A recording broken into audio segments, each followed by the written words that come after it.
Well, hello everybody, and welcome to the channel. Welcome to the next episode of the Hillbilly Files. I have a very special one for you guys today. Today I'm in a place that I know very well. A little place called Narrows Branch, Kentucky. Now, most of the time our work is about helping other families. We search for lost places, graves, forgotten names, and unmarked resting places, as well as telling their stories. We tell the stories of people who no longer have a voice, hoping that it brings someone some peace, some answers, or maybe just a sense of being remembered by the people left behind. But today is a little bit different. Today, I'll be turning the camera back towards some of our own family.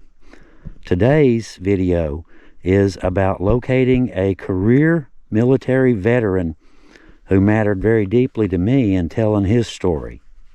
My stepdad, Beechel Delmas Breeding. Now, Beechel was born on November 13th in 1928 in Hellier, Kentucky, to Sam Evans Breeding and Pearl Presley. He came from a very large family with many siblings, and like many boys from these hills, he grew up very fast. At just 16 years old, he joined the military. His service began in the U.S. Navy. He served until 1950, but when most people would have gone home and settled back into civilian life, Beechel did the opposite. He discharged from the Navy and immediately re-enlisted, this time in the U.S. Air Force, the very same year, as a matter of fact. He stayed in the Air Force and saw the world for himself. Through years of service, discipline, and sacrifice, he worked his way up through the ranks, eventually becoming a master sergeant. Altogether, he served 2 full decades in the military during peacetime and wartime before finally retiring to civilian life and taking a job as an electrician in the coal mines. Beechel Delmas Breeding died in 2001 at the age of 72.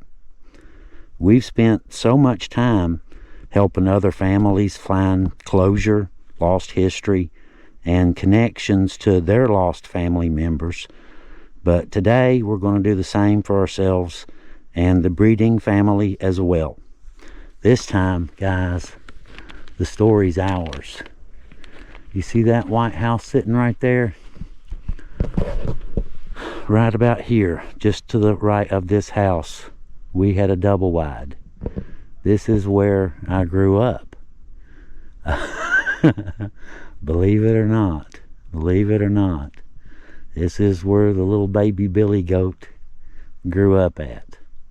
From the time I was very, very little, just learning to walk, Mom and Beechel got together. Believe it or not, they got married and divorced 3 times. You see, Beechel, he was a strict disciplinarian, you know, and mom had a nickname. They called her the Wildcat. So he tried, I give the man credit, he tried 3 times to tame the Wildcat. You gotta give him credit. He came closer than anybody else ever did. But I could tell you stories about this little piece of land all day long. His parents had a house right over here where this one is. It was an old stone house with great big monstrous pine trees right in front of it. And they had a big barn and a big farm went down through that way. But like I said, we had, at first, when they first got together, he had a single wide. Sat right there. We moved it over to there, put in the double wide. We lived there for a long time. I remember all kinds of crazy stories. One of my first snow experiences was when I was very, very, very little, and I wanted to come out and play in the snow. They didn't think that was such a good idea. You know, I was awful little, and there was probably 6, 7, 8 inches of snow, if I remember right. My stepbrother, David, who will also be sitting here just in a second, he comes up, and he just immediately takes my side. No, no, no, no, no, no. We've got to take him out and play in the snow. We got to make a snowman. We got to throw snowballs. So he took my side, and we wound up coming out playing in the snow right about there. There was an old apple tree set right about here somewhere where they had a bench. They'd come out and sit under the apple tree and talk and carry on and drink. You know, have a few beers. You know how it is. But I could tell you all kinds of crazy stories. But I guess that's not what we're really here for, is it? We're here for them. And here they are. Now this old graveyard, I can remember this when I was a little bitty kid.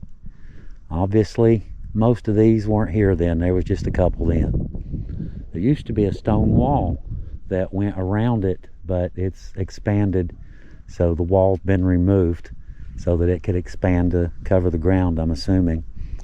There used to be a great big pine tree right about here, right about this spot right here, that Beechel, one time we were out here, and he had a tractor trailer, like the trailer part, sitting over here, and he hatched chickens and had a big chicken lot around the apple tree where they raised chickens in there.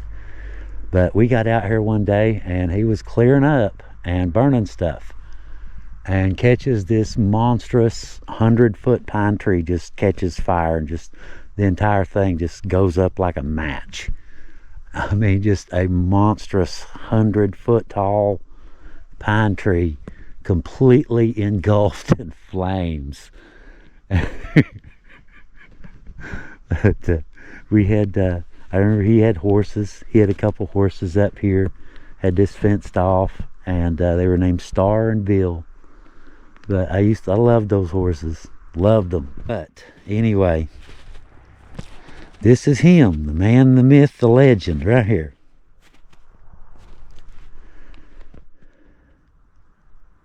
Beechel D. Breeding, Master Sergeant, USMC, 1928 to 2001. Went around the world many times. He had a scar on his throat where he almost got his throat cut, and he never talked about it. Mom told me. He apparently, a moment of weakness or something, talking to her about it, and showed her the scar on his neck, and that was why he grew the beard. So that's all the pictures of him. He's always had a beard that I've ever known, and Mom finally told me how he got the beard. But this is his son David right here. David is the one that I was telling you about that took me out into the snow. David Kenneth Breeding, 1953 to 1989.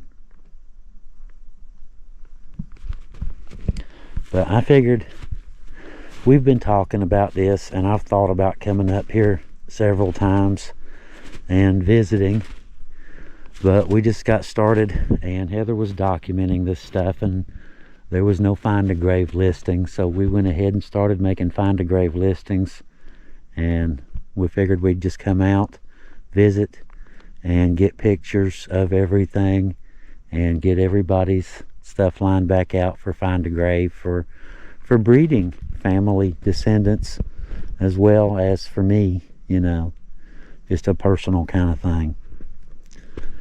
But anyway, these are all family, obviously, breeding family. Now it's the Scotts here. I'm not sure if y'all are familiar. The Hatfield-McCoy feud, the Scotts, you know, were involved in, you know, that sort of thing as well. They were involved in it. But yeah, there's a bunch of them live right up this little holler right here, as a matter of fact. But this is Henderson M. Scott, 1872 to 1940. Chloe A. Scott, 1877 to 1945.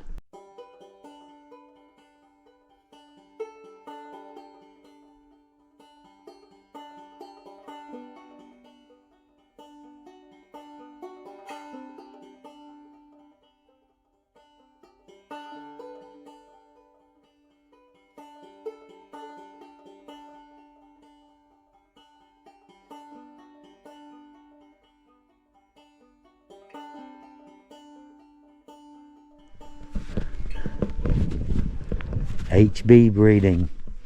He was Beechel's brother. We used to go to the theater all the time. Every weekend he would go to the theater, and he used to take me with him when I was little. I remember riding around here. He put me on a lawnmower. They used to had a riding lawnmower, and I can remember him putting me on it and letting me steer the riding lawnmower around the yard when he was cutting grass.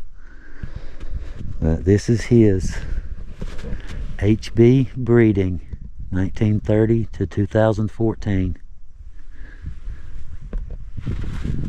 Evans and Pearl. Evans was 1899 to 1986, and Pearl 1906 to 1991.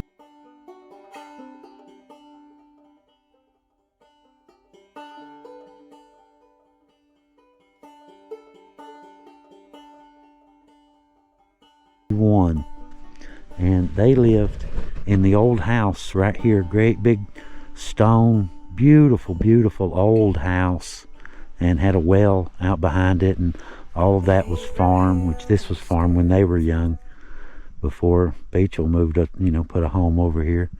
All of this was, just a great big, the breeding farm, the breeding family farm, from there all the way down. Now this was Mildred. It's not been that long since she passed away. Her and Mom were pretty good friends. Mildred Joyce Mormon, 1932 to 2014.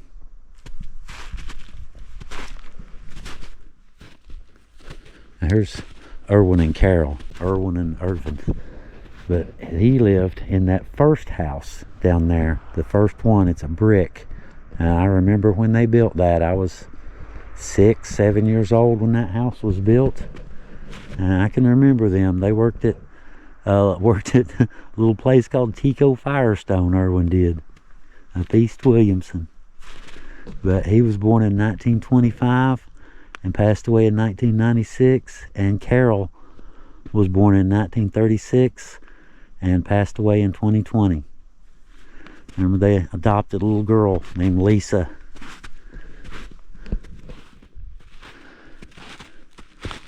We were pretty good friends. She was cool. We lived in this one, and they lived in the one out there.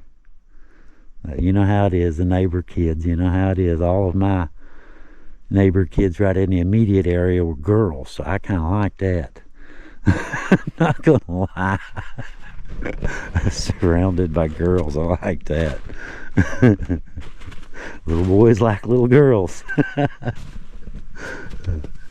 Now this is Joe here. Claire Joe breeding, 1926 to 2012. If I can get this ice off of here.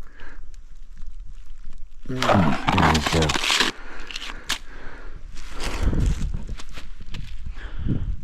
Reginald Joe Reggie breeding, May 18th, 1959 to November 27th, 2020.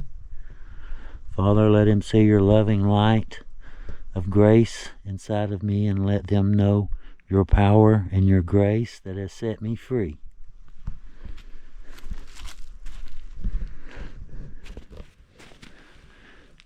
And this is a stillborn, Kathleen Nicole breeding, November 11th, 1988 to November 11th, 1988. I don't remember that. I didn't think I'd remember that happening. I can remember, step over here, back up through that way, him going out squirrel hunting, taking me with him a few times. Of course, like I said, I was pretty little at the time. Old stories, right? Brings back a lot of memories, just being here. Sure does. A lot of good memories. A couple sad ones too.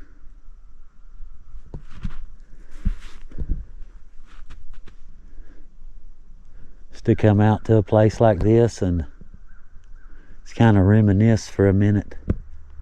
Just kind of hang around and think about the people and places and things. things they said and did. Like Beechel. Beechel, I'm not gonna lie, Beechel was a very strict disciplinarian. He was like I said, he was a master sergeant. And if you remember back in the day, you've seen like the old, episodes of military this and that. The master sergeant was the one that yells in your face a whole lot. He's the disciplinarian. That was Beechel. That was him. But he was fair. He wasn't mean. He never laid a hand on me at all, not once. Did he ever try to, he'd yell a little bit. He'd get a little bit loud. But other than that, he was fair. I'll give him that. He was absolutely fair.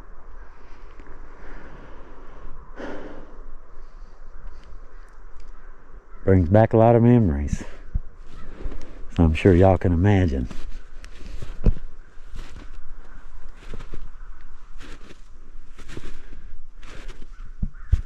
Looks a lot different than I remember. All of this stuff, like that old, what didn't used to be here, none of this stuff didn't used to be here. There was a house there, our house, that one, and that's pretty much it, that old one right there. It's changed a lot over the years. Of course, I guess everything has. They say that's the only thing that remains constant is change. But here we are, all of these years later.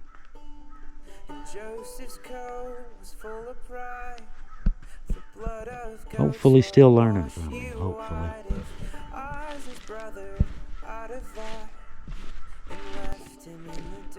A beautiful day though, isn't it? A beautiful place.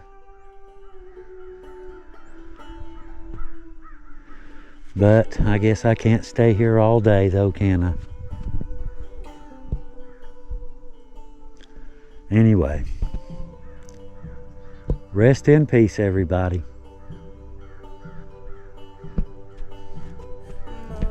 And to the rest of you, we'll see you next time on the Hillbilly Files. Leo out.